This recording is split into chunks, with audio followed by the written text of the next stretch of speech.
Čau, draugi! Šodien būs neliels video par to, kam ir jābūt uz motorlaivas, kādam aprīkojumam. Un pastāstīšu arī, kur es to iegādājos. Iespējams, šī informācija būs noderīga un kāds arī papildinās savus iespējams iztrūkstošos krājumus ar lietām, kurām obligāti ir jābūt motorlaivā.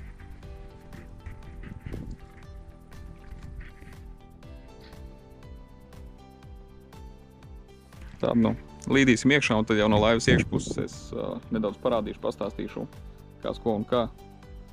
Tā kā, lēcam iekšā. Un tā, draugi, man te būs neliels špikers. Mēģināsim uzreiz pa punktiem iziet, kam jābūt uz motorlaivas, lai pirmkārt būtu drošība, lai jūs būtu drošībā, un arī, ja gadījumos piebrauc pašvaldības policija ar pārbaudi, lai jums nebūtu nekāds sots, un, teiksim, lai tiktu izpildīt visi šie te nosacījumi. Tad pirmais, ja mēs ejam secīgi, pirmais ir glābšanas riņķis vai pakavs. Es izvēlējos pakavu. Aizņem mazāk vietas, vieglāks, bet, protams, ir savi mīnusi. Par viņiem Aleks ir izstāstījis arī vienā no saviem video, to, ka glābšanas riņķis ir smagāks, lai viņu vējainā laikā varētu aizmest un, teiksim, cilvēkam palīdzēt.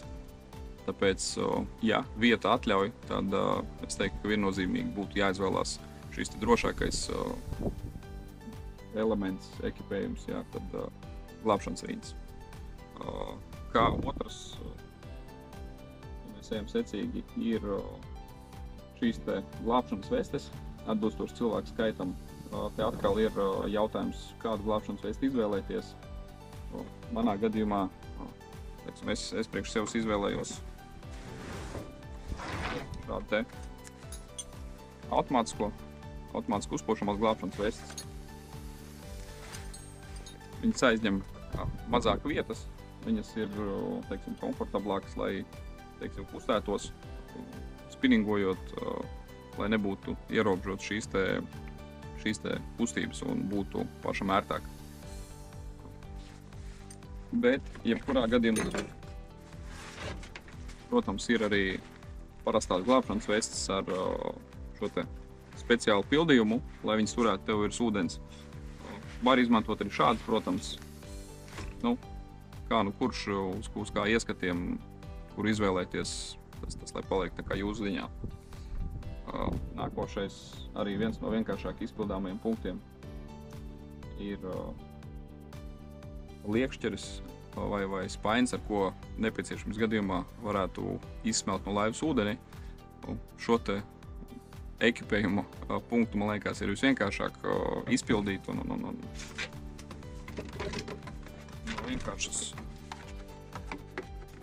vienkārši šādas te pudeles, jā, mēs vienkārši nogriežam šo te augšējo daļu, un mums ir rokturīt smuki, kā mēs varam izsmelt ārā. Protams, neaizstājama lieta copas laikā, ir īpaši vīriešu kārtas pārstāvjiem, es tā teiktu. Ja gribās aiziet pamazam uz tualeti, tad visvienkāršāk to izdarīt tieši liekšķerē, nevis mēģināt pārliekties par bortam, kaut kā ar ceļiem atstutēties un, principā, vējainā laikā vai kad ir viļņi uz ūdens. Tad tas ir bīstami, jā, jo tīpaši, ja viens cilvēks laivā, tad izkrist no laivas ir, principā, ļoti elementāri. Tāpēc drošāk ir izmantot šādu te liekšķeri, mierīgi viņā izdarīt visas lietas, izliet ārā, izskalot un turpināt droši makšķerēt.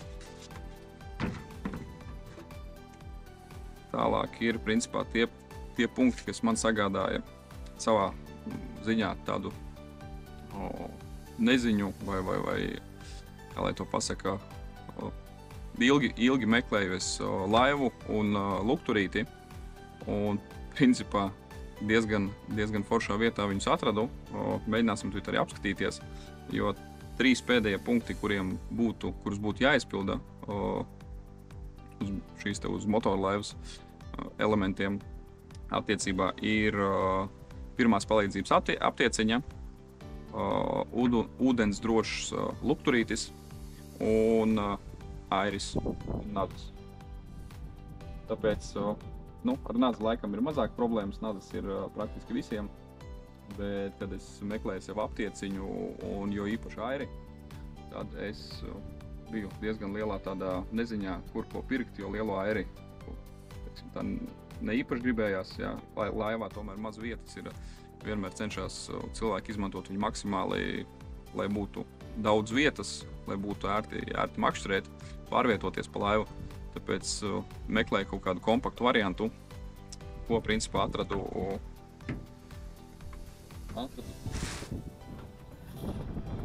Decathlonā. Un tagad mēģināsim apstīties, kas tad tur ir atnācis. Tiecīgi meklējam nazīti, skatīsimies, kas tur mums ir. Nazīts mums ir, kārtības punkts mums ir izpildīts. Griežam vaļā.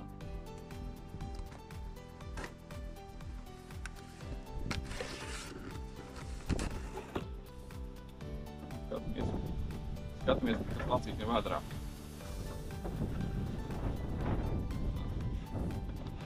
Te mums ir aptieciņa.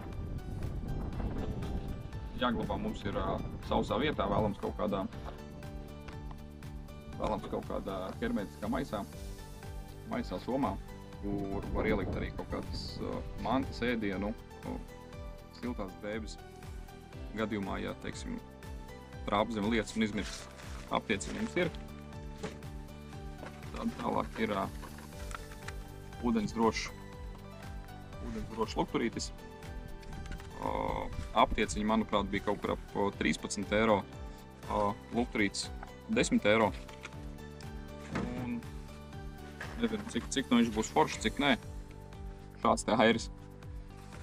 Kā var redzēt, ļoti kompakts airis, viņš ir teleskopisks un plus viņam ir, kad ja nāk pie krasta kaut kur pietauvoties, tad ir arī āķis, ar ko mēs varam pievilkties pie laivas vai pie piestātnes. Apstīsimies, kā viņš strādā un cik viņš ir mums. Liels. Laikam tas ir arī viss.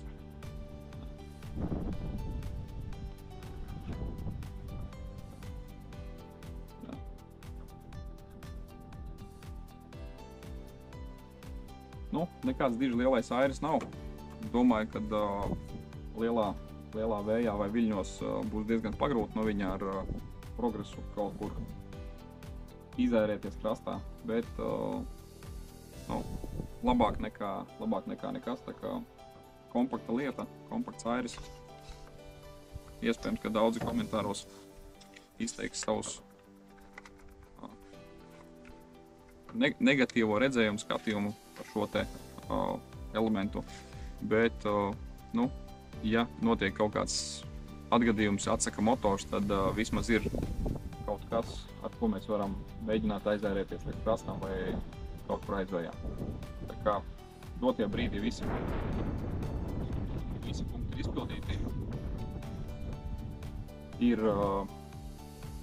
riņķis, pakaus, ir glābšanas vests, ir arī, principā, bērnu glābšanas vests garāžā. Ja ir nepieciešams ar bērniem izbraukt, tad arī jāizvēlās atbilstoši izmēram. Nevajag mēģināt iesēdināt bērnu pieaugušā glābšanas vestē, jo, ja viņš iekritīs ūdenī, tad visticamāk viņš no tās glābšanas vestes vienkārši var izslīdēt. Tāpēc piemeklējam vienmēr atbilstoši svaram, augumam. Liekšķere ir, elementāri uztaisām no pudeles, aptieciņā ūdens drošs peldošs lukturītis, gadījumā, ja kaut kāda nelaime notiek vai tumšā dienas laikā, tumšā diennakts laikā mums ir jādod ziņu, ka mēs esam šeit vai kaut kādā savādākā ziņā jāpadod signāls. Un airis gadījumā, ja notiek kaut kāds atgadījums uz ūdens un atsaka dzinējs vai notiek kaut kādas citas ķibeles. Tāda principā ir ko mēģināt aizkļūt līdz krastam. Tas īsumā par laivas aprīkojumu. Vēl nedaudz varbūt par šiem te apgaismas elementiem, kuriem jābūt kuriem jābūt aprīkotiem motorlaivai. Ugunis, zaļā uguns, sarkanā uguns no viena no otra sāna. Viņām ne tikai ir jābūt uz motorlaivas, viņām jābūt arī izvietotam pareizā leņķī. Tā varbūt parādīšu, ko es par gaismām biju domājis. Šīs te kreisajā bortā sarkanai gaismai un leņķim jābūt paralēli nosacīt laivai, lai spīdēšana būtu šādi te. Jo ir redzēts, ka šīs te sarkanās un zaļās gaismas vienkārši uzstāda kaut kā sagriež savādāk un viņas spīd uz priekšu. Un tad no šādas te uguns, kas ir uzstādīta uz laivas, īsti nav nekādas jēgas. Otrajā pusē ir neliels kāss. Es esmu pazaudējis šo te cepurīti saucamo. Un viņa man sanāk, kad dotajā brīdī strādā nevisai pareizi. Bet vai uzsūtīšu šo te cepurīti vai vienkārši aizlīmēšu ciet, lai būtu pareizi šāda gaisma. Un tad no sīkumiem, kas vēl nav sadarīti, ir topuguns jāpieliek. Kaut kur visticamāk šeit augšā. Šeit augšā kaut kur jāpieliek topuguns, lai viņi būtu augstākajā punktā. Vēlams arī šīs te visas gaismas slēgt tad, kad viņas ir nepieciešams. Attiecīgi, kad mēs ejam, mēs slēdzam gaitas, šīs te lukturus, kad ir zaļā sarkanā gaisma un aizmugurējais lukturs mums, kuram arī jābūt uzstādītam atbilstoši šādi te, lai viņš mums spīdētu uz šīm te uz malām. Nevis kaut kā, nezinu, šādā te plaknē, Šādi uzstādīts lukturs būs nepareizi, viņš spīdēs uz augšu uz leju, bet viņam ir jābūt uz sāniem. Saku, lukturu izvietojumam ir jāpievērš arī diezgan liela vērība. Jo katra šī gaisma viņai ir jāspīd pareizā leņķī attiecībā pret laivu. Šī baltā uguns, kas ir laivai stāvot, kurai jābūt iedegtai tumšajā diennakts laikā, un pakaļējā baltā gaisma, kurai arī ir jābūt redzamai, un arī viņas, kā es saku, ne tikai viņām jābūt uz laivas, bet arī jābūt uzstādītam atbilstoši šiem nosacījumiem, jo es esmu redzējis copmaņu laivas, kur paši viņi ir uzstādījuši šīs te gaismas, un viņas ir uzstādītas vienkārši uz laivas, un diennakts tumšajā laikā diezgan grūti būs norientēties, ko tad šāda laiva ar nepareizi uzstādītiem apgaismas elementiem, ko viņa dara. Vai viņa brauc, vai viņa stāv, vai viņa iet ar labo bortu vai ar kreiso bortu. Tāpēc tas ir arī ļoti, ļoti svarīga lieta, kurai ir nopietni jāpieiet. Tas principā viss. Sākās lietus. Es beigšu projām uz garāžu un mēģināšu ātri sakrāmēt šo te visu, ko es te biju parādījis jums.